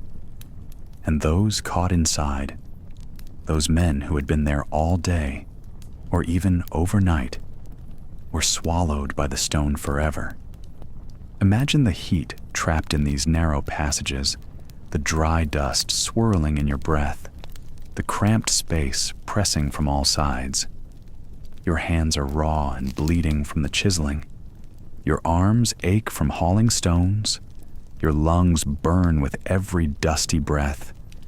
The darkness is absolute, broken only by flickering torches that barely hold back the blackness. Then, without warning, a grinding noise, stones shifting, cracking, and suddenly, the tunnel trembles. Loose rocks fall like rain. The air fills with choking dust. Your world shrinks as stone crashes down, burying the passage behind you. No light. No sound, but your own ragged breathing and pounding heart. If you were lucky, someone might hear the collapse and come running with shovels and picks, calling out, digging you free. But most times, there was no one to hear. No rescue came. You became part of the tomb itself, sealed inside the walls you had worked so hard to create. This was the fate of many builders, men whose names we will never know, whose stories are lost beneath the weight of the stones they moved. They were swallowed by the monuments, entombed in unfinished rooms, forgotten shafts, or collapsed tunnels. Archaeologists who excavated these sites have sometimes found bones in places no one expected, deep within narrow shafts or behind fallen walls, silent reminders of the danger these men faced every day. Some skeletons still hold traces of the tools they carried, or show signs of injury before death. Others appear to have died suddenly, likely trapped alive. For these workers, a shift was not just a day's labor. It could be a death sentence. No one kept count. No one recorded how many were lost. They were invisible to history, their lives considered less important than the perfection of the monument they helped build. The pharaohs who ordered these grand tombs thought only of eternity, their names carved in stone to last forever. But for the builders, eternity was often found not in glory, but in the silence of the tombs themselves. The very walls meant to honor the gods became their prison. Yet, even in this darkness, there were small acts of resistance and hope. Some workers scratched graffiti on hidden walls, names, dates, simple drawings, quiet marks that said, "I was here." These messages, hidden from the rulers and overseers, are whispers from the past, fragile threads of humanity connecting us to the men who toiled and vanished beneath the stones.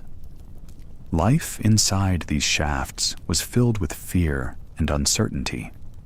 Every day was a gamble with death.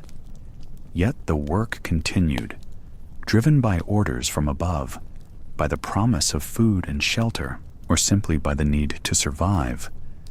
Families depended on their wages, and communities were built around these harsh labor sites. At night, after the sun had set over the desert, some workers might have gathered quietly to share stories or prayers for protection. They prayed to gods who ruled the earth and sky, begging for safety and the chance to see another sunrise. But when dawn came, they returned to the tunnels, stepping once again into the dark, into the risk of being buried alive. The silence of those who never returned still echoes beneath the great monuments today. Their sacrifices are hidden beneath the splendor of Egyptian civilization, silent witnesses to the human cost of grandeur. You wake slowly to the harsh morning light filtering through the thin, woven reed walls of your cramped hut. The air is already thick and warm, oppressive like a blanket that refuses to lift. Your throat feels dry, scratchy from restless sleep and the dust that never quite settles here. Outside, the camp stirs, the low murmur of voices, footsteps on packed earth, the distant clang of tools beginning their day. But something feels off, heavier, an invisible weight pressing down on everything. Around you, men cough softly at first, small sounds barely audible over the waking bustle. Then the coughs grow louder, more desperate. A few laborers stagger out of their shelters, clutching their chests, eyes glassy and swollen with fever. It's the plague, not the kind told in stories or whispered by temple priests. This is real, a slow, creeping death that no one can fight. Not here, not now. You are one of thousands who toil endlessly to build the eternal resting place of the Pharaoh. The monuments rising from the desert sands are vast and awe-inspiring, but here, in the workers' village, they seem miles away, as distant as the gods themselves. This is no place for healing or mercy. There are no priests to soothe your suffering, no doctors to tend your wounds. Only the relentless sun, the ever-present dust, and the cold indifference of those in power. The camps where you live are tightly packed rows of reed huts, surrounded by crude fences to keep you in, and the outside out. Water is scarce and shared among hundreds. Food is simple and thin. Flatbread, a handful of beans, maybe some fish salted to last. Cleanliness is a forgotten dream. Waste piles up near the huts, attracting flies that swarm like dark clouds over the sick and the dying. The stench clings to everything. You hear the cries now, painful, ragged sounds rising from the next hut. One of your fellow workers, a man you've shared bread with, is writhing in fevered agony. His skin is pale, mottled, broken out in sores. You want to help, to do something, but your hands shake with helplessness. The overseers pass by, indifferent. To them, you are just labor, replaceable as stones in the pyramid's foundation. Disease is a cruel equalizer. It does not care if you are strong or weak, young or old. In these crowded conditions, it spreads like wildfire. It begins with coughs and chills, fevers that burn through the night, then swollen glands and racking pains that steal breath. Sometimes black boils appear, oozing sickness. Death can come within days, or stretch out in slow misery. You watch men you worked alongside yesterday vanish without ceremony, dragged away to mass graves beyond the camp's edge. The priests claim the gods will punish the wicked, but you have never seen a god deliver mercy. No offerings or prayers can stop this invisible enemy. The workers whisper darkly of curses, of angered spirits displeased by the endless desecration of the desert. Some say the plague is a warning, others a punishment. But all you know is fear. The fear of becoming the next victim. The fear of dying alone in a world that has no place for you. There is no quarantine here. The sick are not isolated. They lie side by side, their groans blending into a haunting chorus. Care is scarce. Those who try to nurse the ill risk infection themselves. You see the desperation in their eyes. Families torn apart. Friends lost to the relentless scourge. The camp's usual rhythm, work, rest, and the occasional song, breaks down into chaos and despair. You remember the harsh words of the overseers, ordering you back to work despite the sickness. The Pharaoh's deadlines do not pause for plague. The monuments must rise, no matter the cost. Some men collapse on the job, too weak to carry stones or wield chisels, and are left behind to die. Others push through the pain, driven by fear or the faint hope of survival. Water, the most precious resource, becomes tainted. Wells and cisterns, shared by all, quickly become breeding grounds for sickness. You hesitate each time you bend to drink, knowing the risk but desperate to quench your thirst. Every swallow carries the chance of infection, but what choice do you have? The desert sun does not forgive weakness. Food supplies dwindle as the plague spreads. Fewer hands mean less grain harvested, less fish caught, and fewer animals tended. Hunger gnaws alongside illness, hollowing out bodies already ravaged by fever. The camp's atmosphere shifts from one of grim endurance to desperate survival. Fear infects not just bodies, but minds. Trust fades. Men turn on each other, desperate for any scrap of food or water. Arguments flare and sometimes erupt into violence, though most are too weak even for that. You wonder about your family far away, if they have heard of the plague, if they even know where you are. Letters are rare and slow, carried by travelers who sometimes never return. The loneliness is as heavy as the sickness. You cling to memories of better days, but even those seem distant now, buried beneath the dust and the endless moans of the dying.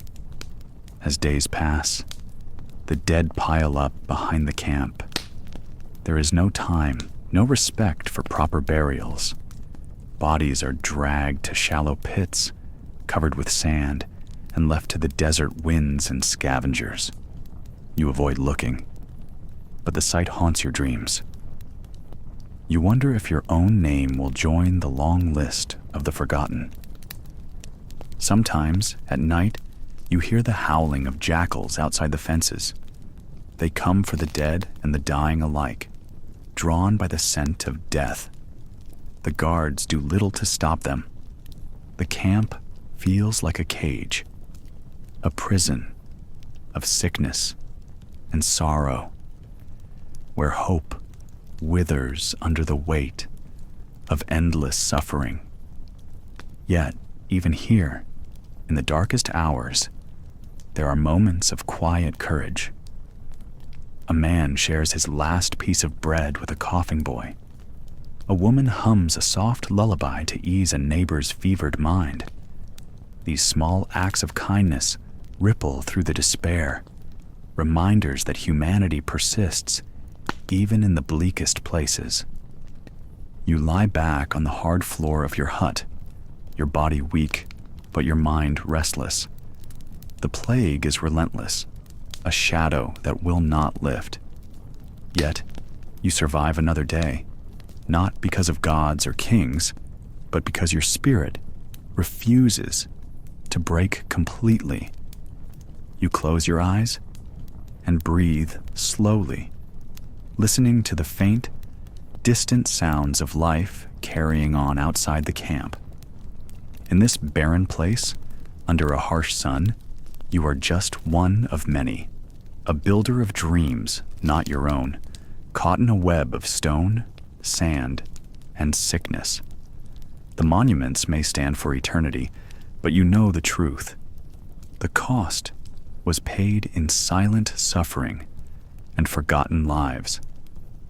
And here, in the heart of the plague-ravaged camp, survival is both a blessing and a curse. You wake early, before the first light of dawn has kissed the sands outside your simple shelter. But today is different. A tension buzzes under the surface like a desert scorpion just beneath the sand, unseen but deadly. Today, you and your fellow builders will stop the endless toil. Today, for the first time in recorded history, the workers will refuse to work. You have heard rumors for weeks, whispered in the shadows of the grand stone blocks, piled like mountains around you. The work is brutal, hauling massive limestone blocks up dusty ramps, chiseling the perfect angles for the tombs of gods and kings, working long hours under the unforgiving sun for barely enough bread and beer to keep you alive. You've seen friends collapse from exhaustion or heat stroke, only to be dragged away without care. The overseer's whips crack down with sharp regularity, reminders that your bodies belong not to you, but to the Pharaoh who demands monuments to last forever. But the final straw came when the deliveries of food stopped arriving. Your stomach grumbles with hunger, and so do the others. Without food, the labor cannot continue. Without the labor, the monuments stop rising. Today, the workers will send a message that will echo through the ages. You gather with your companions in the cramped workers' village near Deir el Medina, the settlement built to house those who carve the eternal resting places of pharaohs. The walls are thick with dust and sweat. But these walls also hold the stories, the fears, and the hopes of those who live and breathe stone dust every day. Today, those walls bear witness to something new: defiance. As the sun edges higher, the overseers arrive, their faces stern, their whips ready. They expect the familiar sounds of labor, the scrape of chisels, the grunt of muscle, the rhythm of hammers against rock. But the workers stand silent, some kneeling, others sitting, united in a refusal. The overseers shout orders, the whips crack the air, but the men do not move. The strike has begun. This moment, so ordinary yet so profound, marks the first recorded labor strike in human history. It is the only documented instance from ancient Egypt where workers collectively refused their duty. The reasons were simple, yet desperate. No food meant no strength, and without strength, no work. The strike was a plea for survival in a world that demanded more than a man could give. Days pass. The heat grows unbearable. The workers remain steadfast, their silence louder than any hammer. The overseers try threats, promises, and bribes. The Pharaoh's officials arrive, tasked with ending the strike before the monuments, symbols of divine order and power, come to a halt. Letters are sent, petitions written on papyrus, begging for relief. The strike is not just a protest. It's a negotiation between mortal flesh and immortal stone, between human needs and divine demands. Eventually, the grain arrives, the rations restored, and the strike ends, but not without consequences. The story of this strike survived on ostraca, broken pottery shards used as notepaper, discovered in the ruins of Deir el Medina centuries later. These fragments tell of men who, despite immense risk, refused to work without food. It was a quiet rebellion against a system that saw them as little more than tools. Imagine the fear and hope that filled those workers' hearts. Fear of punishment, of starvation, of losing everything. Hope that their voices would be heard, that their suffering mattered. In their defiance, they carved not just stone, but a legacy of courage and humanity beneath the pyramid's shadows. Once again, the grandeur of Egyptian temples was not merely architectural. It was a statement of divine authority. Pharaohs weren't just rulers. They were gods incarnate. And these stone sanctuaries reinforced their sacred power. Every towering pylon, every ornate column, every statue proclaimed the eternal presence of a deity or a divine king. But behind this sacred grandeur was a harsh reality. Temple construction was an exhausting, dangerous enterprise sustained by common workers who lived hard, short lives. Most builders were conscripted peasants and skilled laborers alike, forced into seasonal work during the Nile's inundation when farming was impossible. While the fields lay submerged, these men and women toiled under overseers' strict eyes, moving stones weighing tons with only ropes, wooden sledges, and sheer muscle. The work was grueling. Blisters, crushed fingers, and broken bones were common injuries.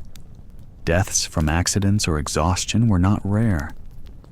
Adding to the hardship, many of these workers lived in cramped camps near the sites. Archaeologists have uncovered evidence of their rudimentary shelters, simple diets, and even medical care, indicating that despite the brutal conditions, the state recognized the importance of keeping their labor force alive and able to work. But life was unforgiving. The workers labored from dawn until dusk, their bodies bent and broken in service to gods who would never notice their suffering. Yet the work of these men and women was vital, not only physically, but spiritually. The temples they built were centers of religious life, places where priests performed rituals to maintain cosmic order and communicate with the divine. The temple's walls were covered in hieroglyphics and vivid frescoes, telling stories of creation, divine kingship, and the eternal struggle between order and chaos. These images, carved by skilled artisans, required painstaking attention to detail and mastery of technique. For the workers, each block placed, each carving completed, was a piece of a divine puzzle, an attempt to mirror the perfection of the gods themselves. But for the builders, the temple was less a sanctuary and more a prison of endless labor. They had no say in the matter. Their lives belonged to the state and the gods it served, bound by a social order that placed them firmly at the bottom. Even as the temples rose higher, casting long shadows over the desert, the workers remained invisible. The names of pharaohs and priests were immortalized in stone, their deeds recorded for eternity.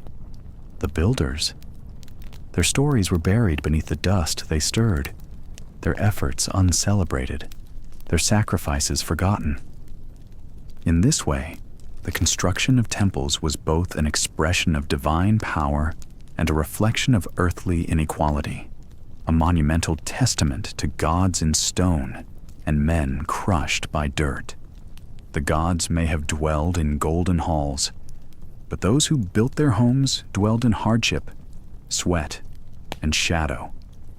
So, as you drift off tonight, imagine the heavy dust, the grueling labor, and the quiet resilience of those forgotten souls, the builders of Egypt's eternal temples, whose lives were a labor of love, duty, and sacrifice beneath the unforgiving sun.